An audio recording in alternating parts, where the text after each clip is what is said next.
Okay. So welcome everybody. It's a great pleasure to have today Peter Keevash. So Peter made a really amazing breakthrough, proving some time ago about as a result about the existence of designs. And I think today talk is somehow would be somewhat related, right, to this breakthrough, and he will mention lots of further things he did since then.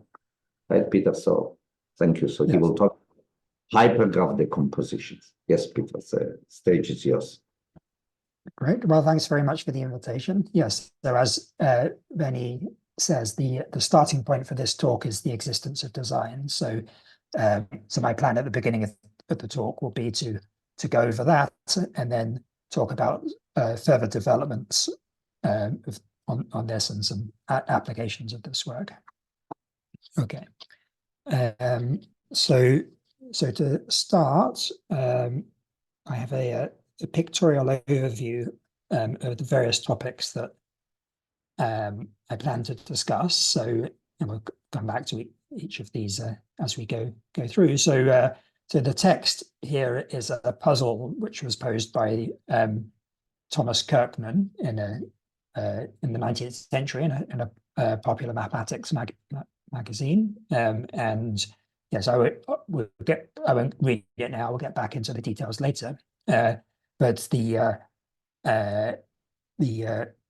general point of this question is it's a kind of decomposition question, and an example of a very closely related construction, which is simpler to understand, is in the next picture, which is a well-known picture of a Fano plane. So this next to this text, we see in the middle of the top line, we see this well-known figure of 7 points and 7 lines. So there, each line contains 3 of the points, and it has the property that every pair of points is in exactly one of the lines. Now, in terms of decompositions, I'd like to think of this as a graph decomposition. So think of each of these lines as being a triangle in a graph. And so the property that every pair is in exactly one line, in terms of graph decompositions, it tells you that you have a decomposition of the complete graph K7 into triangles. So a K3 decomposition of K7. So many of the questions which we'll be looking at in this talk can be phrased as these kinds of decomposition questions. So moving along the top line, so then the next picture is this nice mathematical crochet, and this is illustrating a particular example of something called the Oberwolfach problem. So this is a question that was posed by Ringel at an Oberwolfach meeting. So the question is, so the participants of the conference have to sit down every day for dinner at circular tables, and you want to design a seating plan in such a way that every pair of participants sits next to each other exactly once during the conference. So this picture is illustrating the case that there's just one massive round table where everyone sits, and so that means that at any given meal, the pairs that sit next to each other can be represented by a Hamilton cycle, so a cycle that goes through all the vertices, and then this is illustrating in this picture a decomposition of the complete graph into Hamilton cycles. And actually, this construction is much older than Ringel's Oberwolfach problem. It goes back to Walewski in the 19th century. But the general case, when there are various tables of different sizes, is more complex and was only solved more recently. Okay. So now if we look at the bottom pictures in the bottom row, so here there are various squares illustrating various other kinds of decomposition problems. So the first picture is an example of a magic square. So we have a 3x3 square, and it's colored by, there are 3 colors. I've made some of the colors different shades, but if we ignore the shades for the moment, there is red, green, and blue, and I've colored the squares so that in every row and column, there's one red square, one blue square, and one green square. So this is a magic square. Sorry, not magic square, Latin square. Magic square is related but different object. this the squares that I've emphasized are an example of a transversal. So these are squares which represent every row, every column, and every color exactly once. So the study of transversals in Latin squares is very classical. It goes back to Euler, and lots of interesting unsolved problems about them. So which there's been considerable progress recently. And so next to this Latin square, I've drawn an interpretation in terms of a properly colored bipartite graph. So next to it, you see the bipartite graph with 3 vertices on each side. So the 3 vertices on the left represent the rows of the square. The 3 vertices on the right represent the columns, and the edges represent the squares, and the color represents the color of that square. So, and then you can see, so the Latin square property is just can just be phrased as saying you have a proper edge coloring of this complete bipartite graph, and the transversal exactly a rainbow perfect matching. So there's been a lot of interesting work recently on finding rainbow structures in colored graphs, and so this problem of finding transversals in Latin squares fits into this wider vein of research. Continuing along the bottom line, so the next square is a Sudoku square, so well known for puzzle enthusiasts. So in the Sudoku puzzle, you have a partially completed square, and you have to fill it in. So it's a Latin square, 9 by 9, with the property also that every 3 by 3 block has all of the numbers 1 to 9. But my interest here will not be in this particular object, but in the sort of a natural higher dimensional generalization. To make it an interesting mathematical problem, we would want to think of an n by n or n squared by n squared Sudoku square. And the interesting question here is not the existence, but an enumeration problem. So roughly how many of these objects are there? And a similar kind of question for the last picture. So this is an illustration of the 8 queens problem, which is also was a popular puzzle in the 19th century, which many people thought about. Even Gauss was interested in it. So that's the question there is you just have a standard chessboard. You have to place 8 queens so that they're not attacking each other. And yeah, so there's an obvious higher dimensional generalization where you have an n by n board and you place queens. And again, the question is well, how many ways are there of doing this? Okay, so let's get started. So the first topic is about triangle decomposition. So we saw on the first picture on the previous slide was an example of a triangle decomposition. The Fano plane being an example of decomposing a complete graph on 7 vertices into triangles. And so the natural general question is, when can you decompose a graph G into triangles? And so if your graph G is complete, then this is answered by the theorem of Kirkman. So you can decompose Kn into triangles exactly when n is congruent to 1 or 3 modulo 6. And these objects, triangle decompositions of Kn, are commonly known as Steiner Triple Systems, although that's unfair to Kirkman, who discovered them, but it's Steiner was not aware of his work, and so it later came to be named after Steiner. Okay, so where do these divisibility conditions, n congruent to 1 or 3 mod 6, come from? So there are natural conditions. If you think about how you're going to decompose a graph into triangles, clearly you need the number of edges to be divisible by 3. And you also need that every vertex has even degree, because any triangle using that vertex is going to cover 2 edges at that vertex. So when you work out what that means for the complete graph, it tells you exactly that n is congruent to 1 or 3 modulo 6. And if we're thinking about general graphs, then we just have these conditions in terms of 3 dividing the number of edges, vertex degrees being even. And for brevity, I'll just say that a graph is tridivisible if it satisfies those conditions. Okay, so what other tridivisible graphs can we decompose into triangles? Can we do it if a graph is suitably random? So there's a standard way of saying what it means for a graph to look random, which is can be phrased in terms of the conditions of semi-ready regularity, although we also want a local condition. We don't want to allow any bad vertices, so I'll phrase it in terms of degrees and co-degrees. So we'll say that a graph is C-typical if all the degrees are within a factor 1 plus or minus C of what they should be if the graph was random. So the degree of a vertex should be basically the density of the graph times the number of vertices, so density times n times the factor 1 plus or minus C.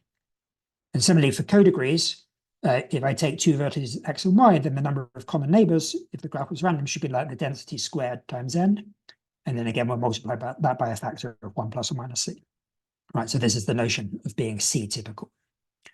So one thing I showed is that, so roughly speaking, without being precise about the dependence of the parameters, if you have a graph which is dense and sufficiently typical and on a large number of vertices, then and it also satisfies the divisibility condition. So for triangle decomposition, so being tridivisible, then you can actually find a triangle decomposition.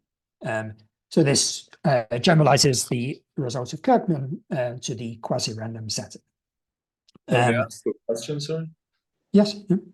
So why is this lower bound for C, like is this a lower bound for C obvious? Because it seems to me if C is 0, it should be more easier, or?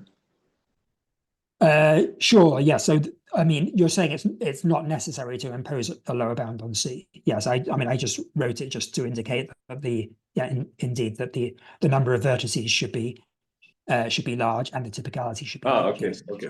Thanks. But,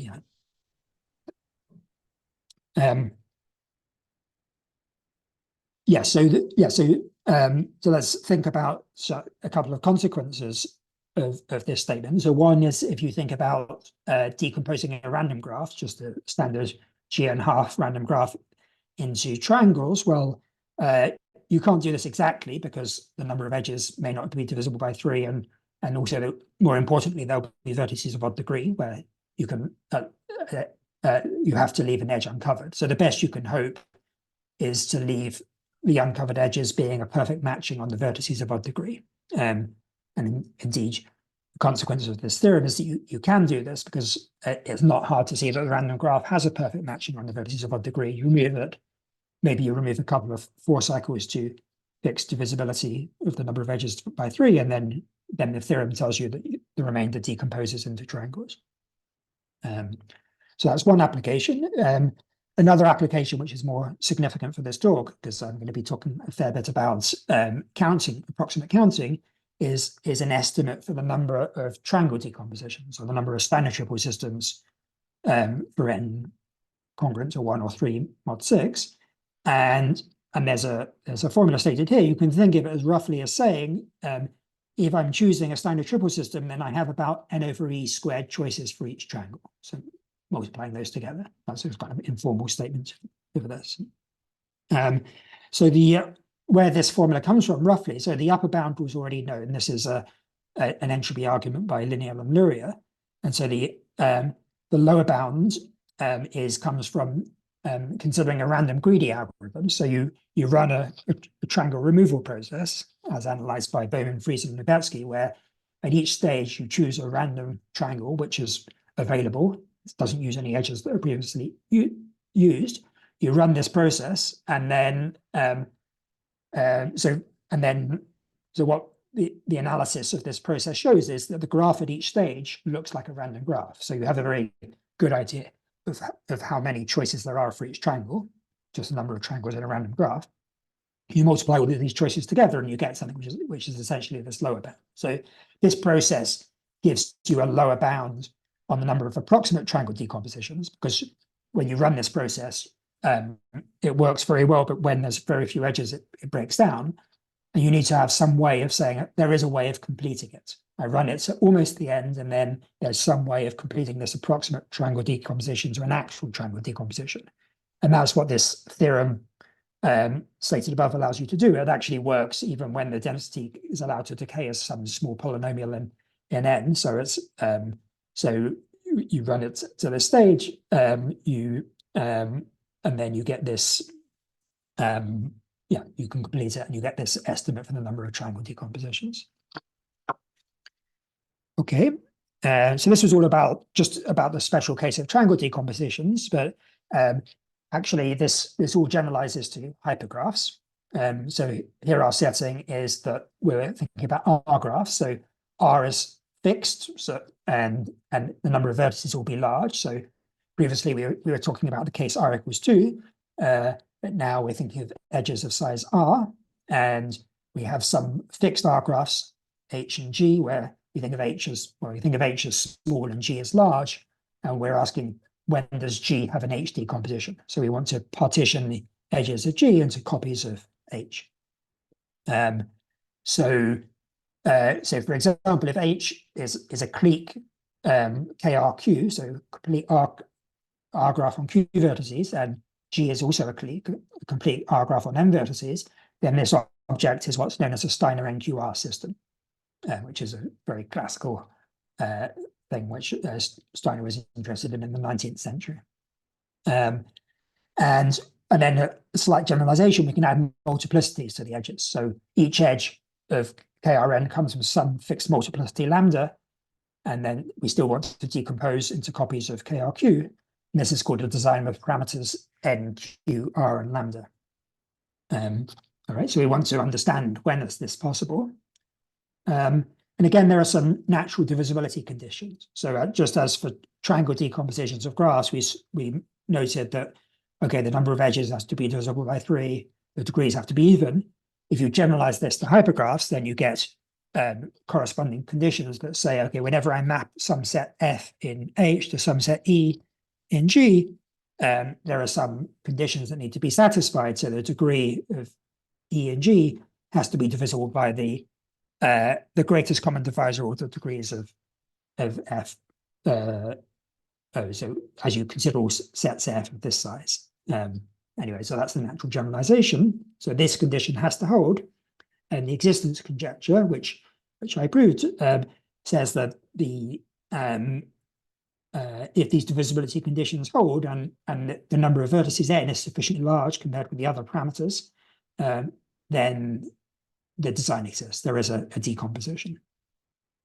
And yeah, so this is the existence of designs, and then there's also the generalization to other hypergraphs, and not just decomposing complete hypergraphs, but decomposing anything which is dense and typical in a sense that I'm not going to define precisely, but it's analogous to the definition which I gave for graphs on the previous slide. So this was proved by Glock, Kuhn, Lorenossus for general H, and I previously proved this for the case of cliques.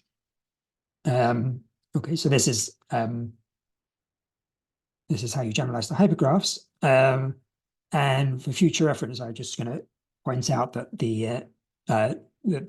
this decomposition problem can be thought of as a perfect matching problem in an auxiliary hypergraph. So if you make a hypergraph where your vertices are edges and the edges correspond to copies of H, then you can think about the definition. So an H decomposition is the same as a perfect matching in this hypergraph. Okay. All right. So this was all about the existence of design. So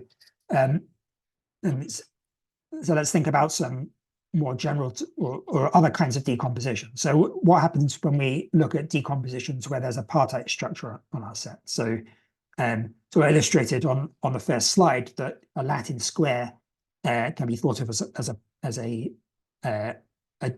problem about colored bipartite graphs. And here I'm going to give you another interpretation, which is that a Latin square is a triangle decomposition of a complete tripartite graph.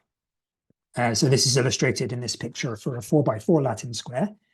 So there's this square. I make a tripartite graph where there's one blob for rows, another blob for columns, another blob for the colors, or actually I've made them numbers here, 1, 2, 3, and 4, and then the cells of the square correspond to triangles in this graph. So you draw a triangle which connects the row and the column and the number in that square. And so then the if you think about the definitions, a Latin square is exactly the same as a triangle decomposition of this tripartite graph. Okay, and so we can and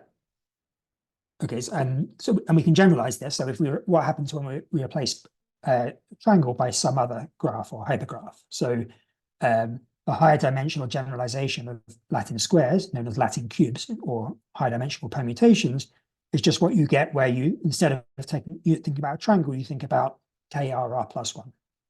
So we're interested in KRR plus 1 of the n-fold blow up of itself. And so so in the case of Latin squares, there was a classical resolution, which is in the book by Van Lent and Wilson on the number of Latin squares, and this comes from estimates on the permanence, the Van der Waerden and Min's conjectures, which were since proved, proved quite a long time ago, but after they wrote the book. So the higher dimension generalization is so that there was an upper bound due to linear Luria.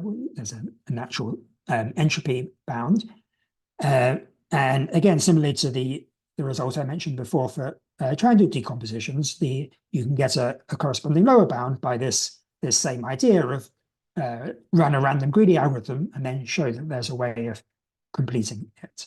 And so this is stated in this theorem, in fact, for not just for the case of KR plus 1, but for general H, that there's a formula for the number of ways of decomposing the blow up of H into copies of H. So high dimensional permutations come into this. Another example is that of Sudoku squared. There's a way of encoding these as a H decomposition of a blow up of H for a certain foregraph H. Okay.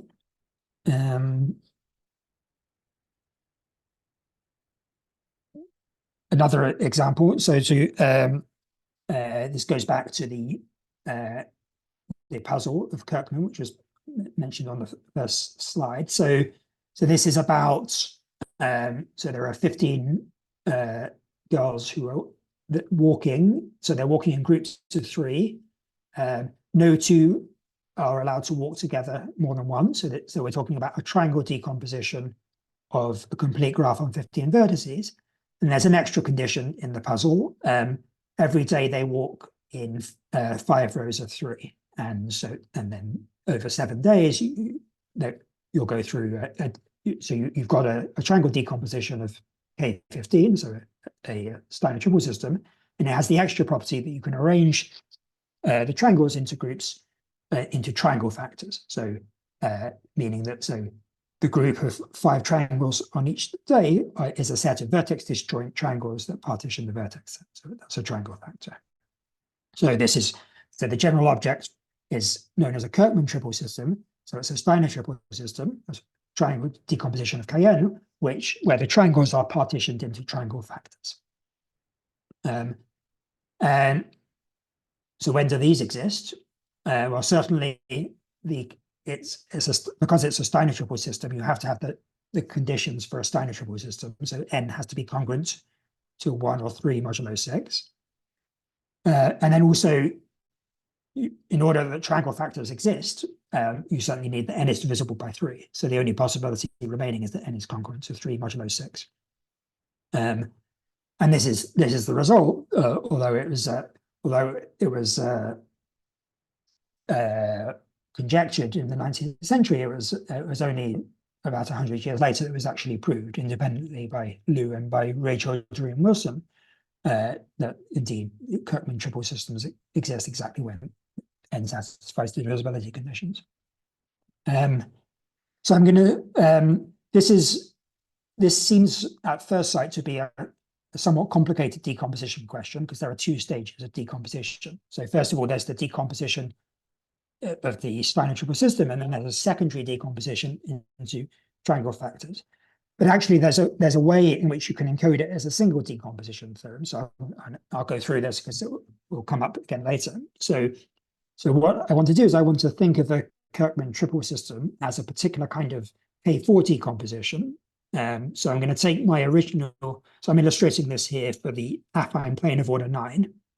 So this is a resolvable Steiner triple system on 9 points. It's coming from the affine plane of order 3. So there are lines, and the lines there are 4 different colors of lines, and each color is a parallel class. So it's if I look at the red lines, which are running vertically, they partition the points. Likewise for the blue lines running horizontally, likewise for the 2 other colors.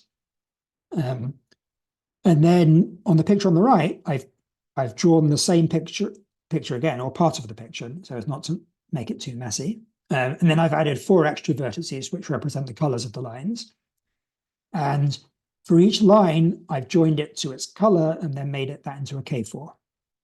And if you think about this is what we get is a K4 decomposition of the graph, which is obtained by taking the complete graph and n vertices and then joining it to adding all possible edges to the colors, but no vertices inside the colors. So the colors form an empty graph.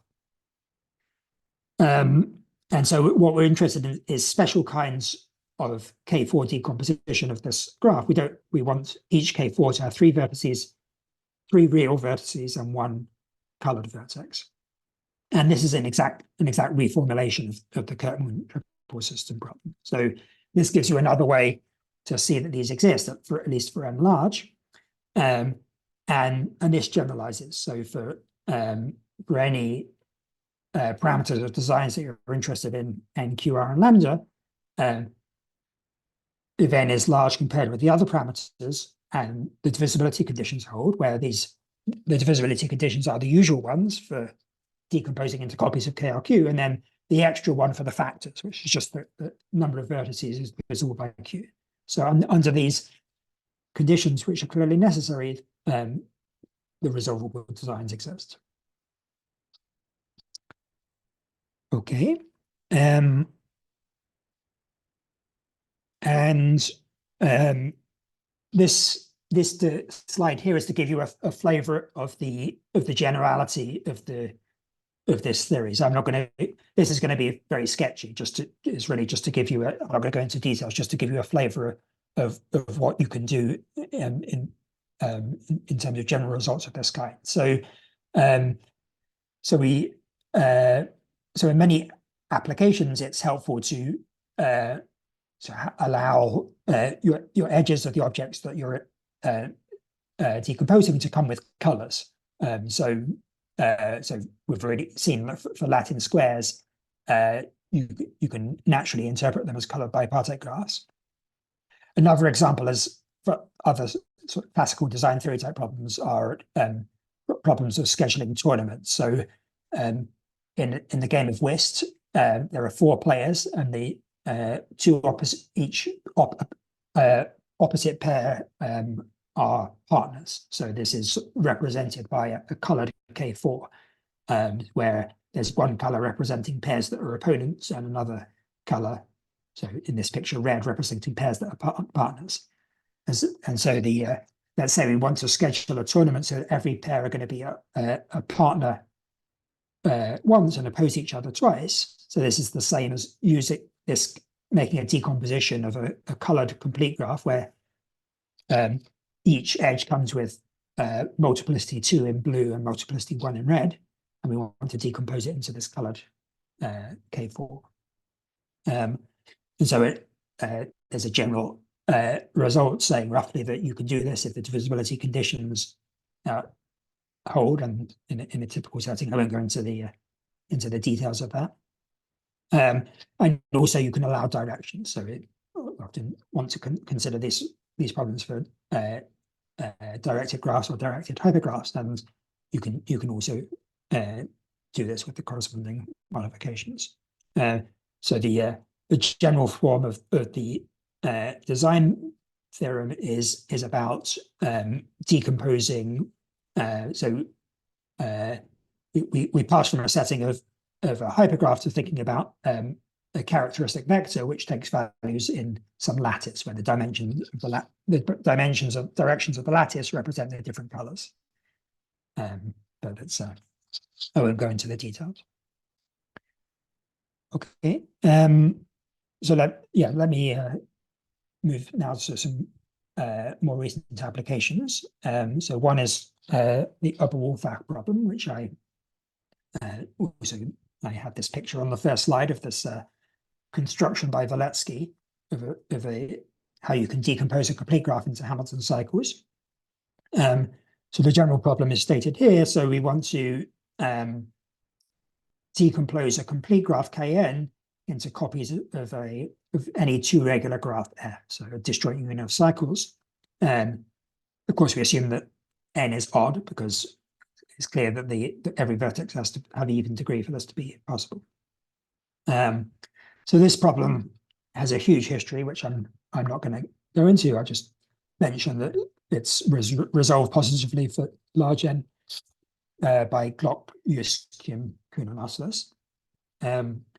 And with Steiner, we proved a more general result, which is that you can not only can you decompose the complete graph into copies of any factor, but you can actually decompose any dense quasi-random regular directed graph into any prescribed family of cycle factors. So meaning that we're working in the directed setting, we're in the quasi-random setting, and also the seating plan can change every day. You don't have to use the same tables. I mean, the table sizes can change every day.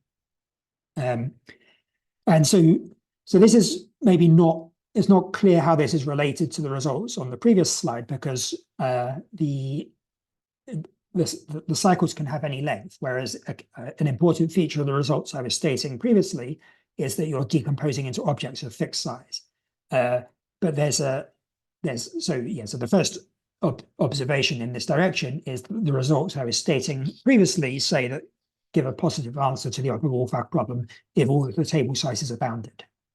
So for example, the Kirkman triple system would be an example where all of the tables have size 3, and this generalizes to decomposition into cycle factors. So what's the idea when you allow arbitrary table sizes? Well, there's first of all, there's a combinatorial reduction, which says it's enough to be able to decompose into factors where you have long paths with prescribed endpoints.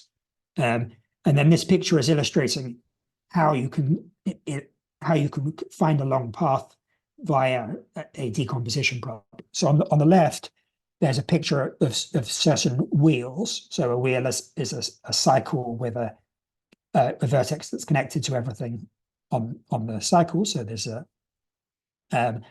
and you can see that this is given with some directions and also some colored edges, which the colors identify a special vertex on the cycle. And this is applied not to the original graph, but to one obtained by a twisting, where we move every vertex. We think of every vertex as moving according to a fixed cyclic order on the vertex set, and then there are some edges which become twisted. So these are some of the red edges in these cycles. They are moved in such a way that instead there's this twisted edge which actually represents a connection to the next wheel. So from this encoding in an auxiliary twisted graph, a decomposition into wheels, when you decode what the twisting means, these wheels actually correspond to a long path. So via this kind of construction, you can actually treat decomposition problems which are more general than you would think at first. In particular, you can have objects of unbounded size, provided that they are stitched together nicely and from pieces of bounded size. Okay. So another application of a similar nature is to tree packing. So there's there's another well-known conjecture of Ringel, which is about decomposing a complete graph into trees. This is illustrated in this picture here. Again, there's a very long history, which I won't go into, just to say that it was proved recently by Montgomery, Pokrovsky, Sudoku, and also by myself and Steiner for large N. And again, my result with Steiner applies it in the quasi-random dense setting. And in terms of open problems, there's another very nice tree packing conjecture, which is due to Keevash, which says that you should be able to decompose a complete graph into any set of trees where you there's one tree of each size from one to n. And so this also has a large literature. It's open. It was recently proved that trees are degree bounded by n over log n, which is a natural barrier for the problem, because this is the point at which beyond this point you can't really hope to do anything which is random lighting in nature. The concentration properties break down, but at this point you can do random placings, and then the main challenge is how to complete the embedding. And so this in this paper of Alan Butcher, Clemens, Lucky, Piquet, and Terras, the key was a kind of encoding procedure to reduce it to a decomposition problem, similar to the one that I showed you for the upper Wolfach problem. Okay. Another topic, another picture from the first slide. This is the Queen's problem. So as I mentioned, this was a popular problem in the 19th century, and just for the standard chessboard. But in general, I'm going to think about an n by n chessboard, and you have to put n queens in such a way that they don't attack each other. So we'll call that Q of n. And so if we count configurations on the standard chessboard up to isomorphism, there are 92 different configurations. That's perhaps a not so interesting result now. We're more interested in the behavior of large n. And here there are actually two interesting questions. So Polya proposed that it may be mathematically more natural to not look at the standard chessboard where there are annoying asymmetries due to edge effects, and consider that actually the chessboard is a torus, so the diagonals wrap around. So there are two versions of the problem. So I'll use T of n for the number of ways to place the queens in such a way that they don't attack each other even when the diagonals wrap. And Polya, so when he studied this, one of his results was that there's only possible, right? There is a solution precisely when n is congruent to 1 or 5 modulo 6. So obviously it's harder on the toroidal board than the non-toroidal board. As for even approximate enumeration, there was very little known about this even as late as the 90s. Even just roughly, can you say something about the order of magnitude of the logarithm? So there's an obvious upper bound just by saying the placement of the queens is a permutation. There's at most n factorial ways of doing this. So log of the number of ways of doing it is at most of order n log n. But can you say get a corresponding lower bound, at least up to a constant factor? And Luria gave a more precise question for the toroidal problem. So that he gave an upper bound on entropy, which says that there should be about n over e cubed choices for each queen in the toroidal problem, and he conjectured that there should be a corresponding lower bound. So then there were a few results on this problem relatively recently. So Luria and Simkin, and also Botel and myself, showed this lower bound for the non-toroidal problem, which is n over e cubed choices per queen. And this was improved by Simkin to some other bound where there's an actual constant, although it's not clear how this constant could be computed. It just gave numerical estimates for it. And Botel and I proved Luria's conjecture by establishing the approximate formula for the number of ways of placing toroidal queens. So just to say a few words about the methods. So the very broad outline of all of these arguments is similar to what I described when I was talking about Wilson's conjecture on the number of Steiner Triple Systems. So there's an upper bound already by entropy method. So the thing which we need to do is to give a lower bound, and we can give a lower bound on the number of approximate solutions by considering a random greedy algorithm, and then we want to say, can we do some absorption step where we can convert, right? We get the right count for the number of approximate solutions, and we want to say, can these actually be converted to exact solutions? And the Queen's problem is actually interesting in that depending on which version you consider, there are two different parts of this strategy.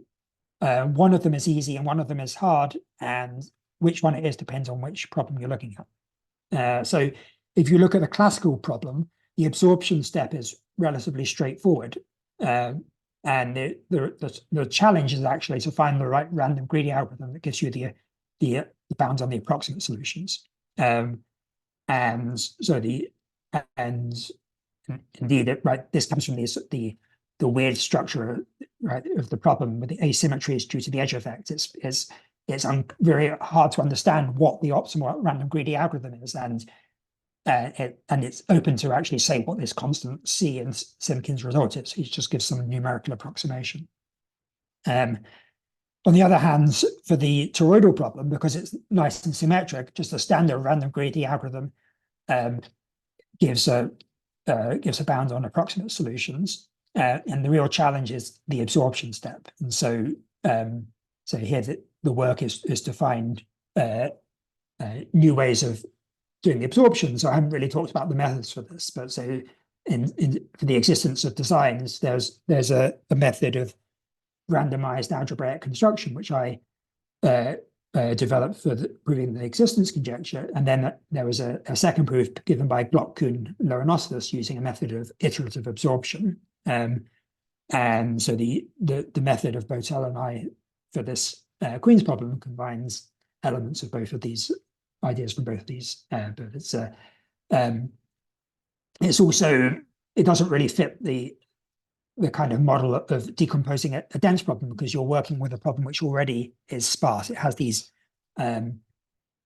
algebraic constraints built into the problem in terms of what are the rows and columns of the diagonals that they're defined algebraically. Like if I give coordinates to the squares, there are some algebraic things which define when two queens are attacking each other. So that's the parameter you're already working with in a system of defined by linear equations, and then you're trying to do a decomposition problem within that system. So you're already given some algebraic structure, and so you have to work with that throughout the problem.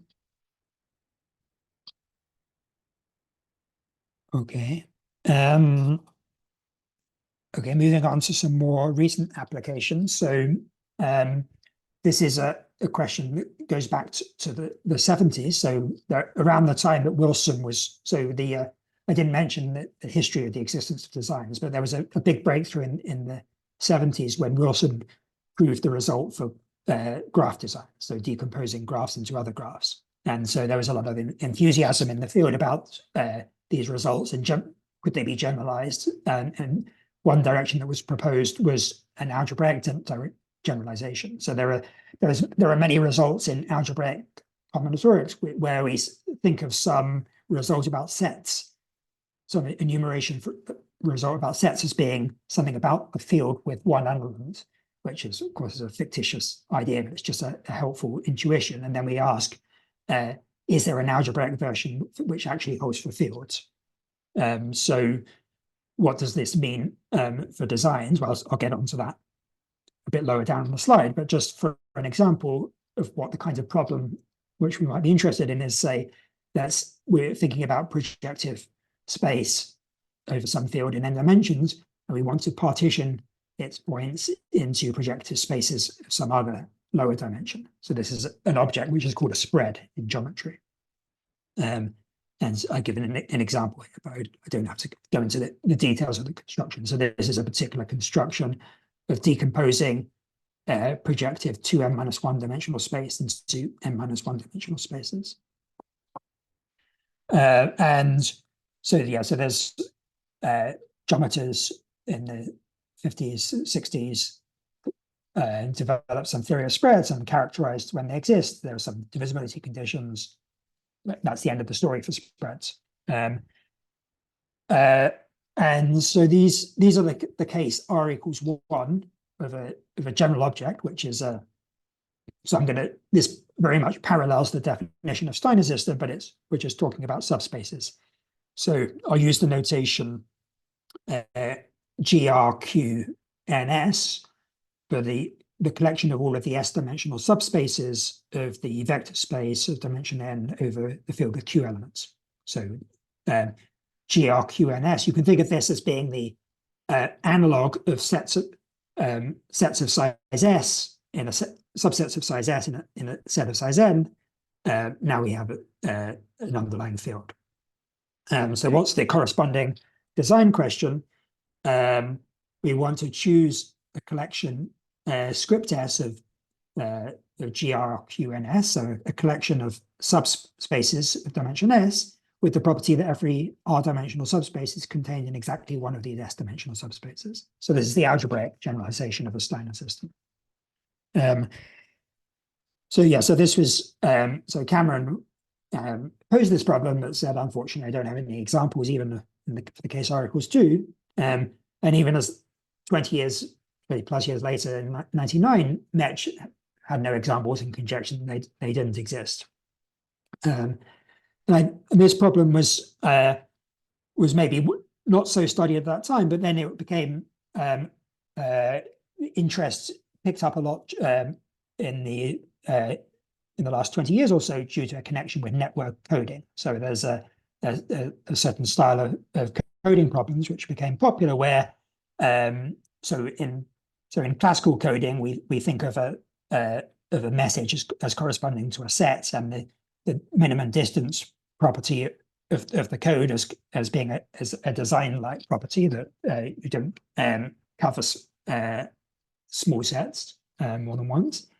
And then if you generalize these in an algebraic way, then you get the idea of network coding. So now your messages, instead of being sets, are subspaces, and you're interested in some distance property, and this is exactly the algebraic analog of a design.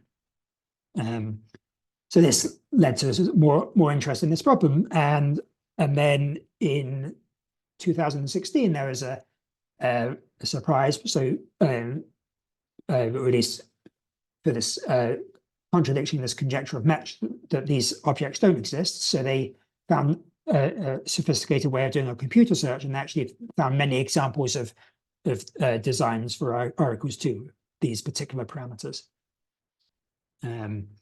But that was obviously a computer search doesn't give you any clue about the general problem, and so this remains the state of knowledge until more recently with Sa and Soni, we gave an essentially complete answer to this problem, at least when n is sufficiently large, which is that if the natural divisibility conditions hold, then the algebraic analog of designs exist. And what these conditions are, they look very much like the same conditions for the existence of standard designs. There's just a subscript q to indicate that these, instead of being binomial coefficients, are q-binomial coefficients, which are classic objects in algebraic combinatorics, counting the number of ways of choosing subspaces of particular dimensions. Okay. And yeah, so maybe I talk about one final direction, which is what happens when we take a probabilistic viewpoint on the problem of designs. So we're thinking now about our setting is random hypergraphs, so standard Erdo-Gireni model, so GRNP. So there are n vertices, and each edge of size r is present independently of probability p. And the classic result of Bolobash and Thomason tells us that any monotone property has a threshold, so PC, so that if your parameter P is large compared with this threshold, then the probability that the random R graph has your property is about 1. And if P is much less than this PC, then the probability of the property is about 0.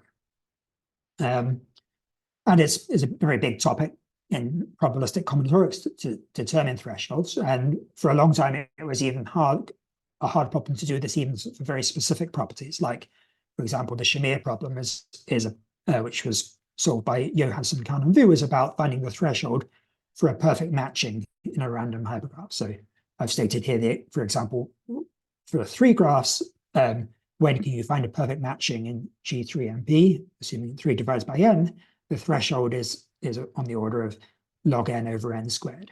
And this naturally corresponds to the point at which every vertex is contained in an edge. And we can ask similar questions for design. So this is a problem posed by Johansson in 2006. So his formulation was in terms of Latin square. So we take an n by n square, and then we say there is for each square, I want to think, can I put the number, say I have square 1, 3, can I put number 4 in that, so that we toss a coin with probability P. We do this independently for all of these triples. What is the threshold for being able to find a Latin square with these allowed choices of rows, columns, and symbols? So another way to think about that in terms of decompositions is we're generating a random 3-parsec 3 graph, and we want to find a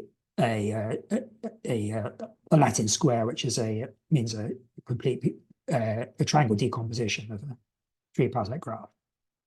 Maybe it's clearer if I state it in terms of Steiner Triple Systems. So the non-parsec version, which is very similar, is we just consider the standard G3 and P, and we want to know what is the threshold for finding a Steiner Triple System.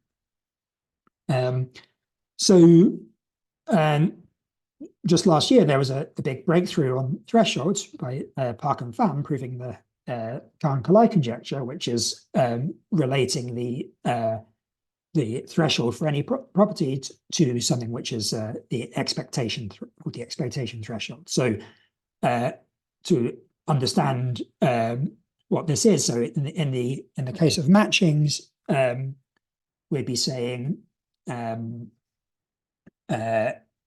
so we bound the probability that there is a matching by something which is just look at the expected number of matchings.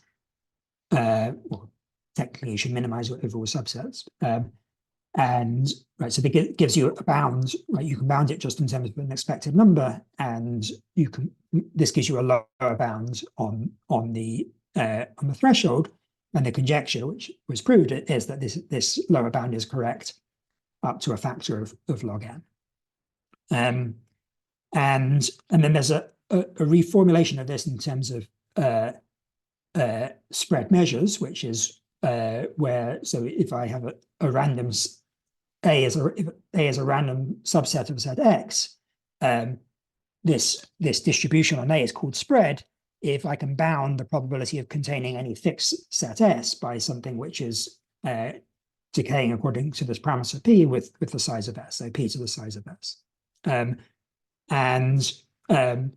But without going into all the details of this theory, the punchline is that if you want to prove a threshold result for finding a particular combinatorial object, it's sufficient to construct a measure on these objects, a random measure for choosing these objects, which is sufficiently spread. So in particular, if you want to find the threshold for Latin squares or Steiner Triple Systems in random 3 graphs, you need to construct a way of choosing a random Latin square, a random Steiner Triple System in such a way that its spreadness is order 1 over n. So this is something that I did, and also independently was done by Jane and Pham after some previous progress by Sahaswami, Simkin, and by Kelly, Kuhn, Metaku, Osthus, Kang. Probably forgot one of the authors of that 5-author paper. But So this determines this threshold. And interestingly, actually, so these were two independent proofs by quite different methods. So I mean, the underlying method is the same, that you're trying to construct a spread measure, but the actual mechanics of constructing the measure are very different. So their approach was a certain way of thinking about the low-vast local lemma, whereas mine was based on an analysis of a random greedy algorithm. Okay, so final slide, just to mention some comments and open problems. So so the main interesting feature of these constructions is that they're essentially random. So there's a random greedy algorithm, Rodal style nibble, and then there's an absorption step, which involves a lot of random elements, whether it's random algebraic construction or iterative absorption. And this sort of goes against the classical way of thinking about design problems, which were very algebraic. And so I guess the main problems are outstanding in the design theorists are the ones where you're thinking about decomposition into big objects for which these kinds of methods don't work very well. So things like the prime power conjecture and the existence of projective planes. So these are objects where you have n squared vertices and your lines are of size n. So it's doing anything nibble-like is just hopeless, and so we don't have much idea of when these exist. So are there algebraic constraints, or is it just about divisibility, as in the case for designs with small blocks? Hadamard conjecture is a similar nature. There's Reiser's conjecture on the existence of transversals in Latin squares, which actually has had a very big breakthrough recently by Montgomery. So this is almost resolved. So it's resolved for the case of n even. So there are n-1, you can find n-1 triangles, and this is again with some new absorption techniques which are of a different nature to the ones I mentioned in this talk. And then there are many questions on designs where you're trying to integrate them into the kind of classical questions of extremal and probabilistic combinatorics, which there's not much known about. So there are natural extremal problems, like what are the minimum degree thresholds for designs. I talked a bit about the thresholds for the Steiner Triple Systems. There's been some progress recently on the thresholds in random designs by Delcourt, Kelly, and Postle, but still open to pin this down. And then there's also questions about what can we say about the structure of random design. So similarly to many questions about random graphs, there's a big theory. So can we make similar statements about random design, say random Steiner Triple Systems? And again, there are a few results in this direction, but it's there's a complete theory. We're very far from that, and even we don't have a very good understanding of the measure on a uniformly random Steiner Triple System. We don't even know an asymptotic formula for the number of Steiner Triple Systems. So this would be a big result to pin this down. All right, I'll stop there. Okay, so thank you very much, Peter. And let's give Peter the applause. That you can do this, I guess, on computer. So please unmute yourself and ask questions.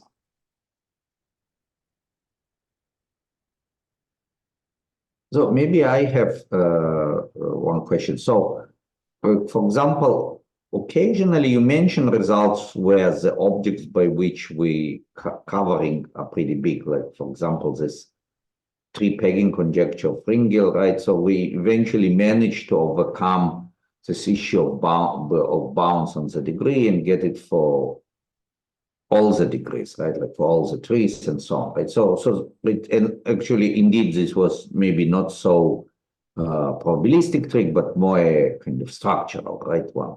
So so occasionally we can do it. So would you think that there is some kind of way to think about it, like what would be the indication, right, when we would be able to do it? Maybe the indication when we will not be able to do it, right? So,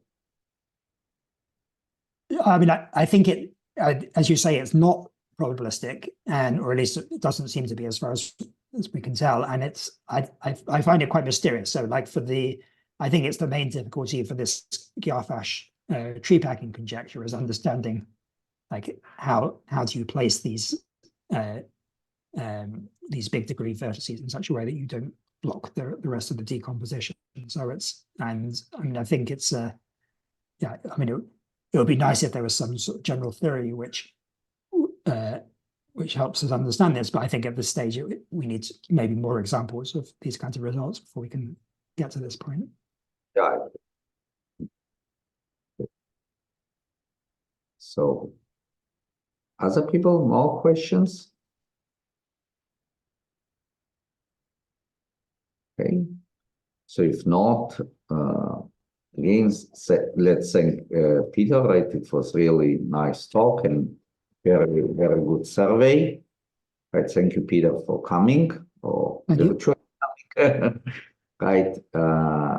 Right. And so the next week it would be Marius Tiba, and I'll send an announcement. Right, and hope to see all of you next week. We can stop the recording.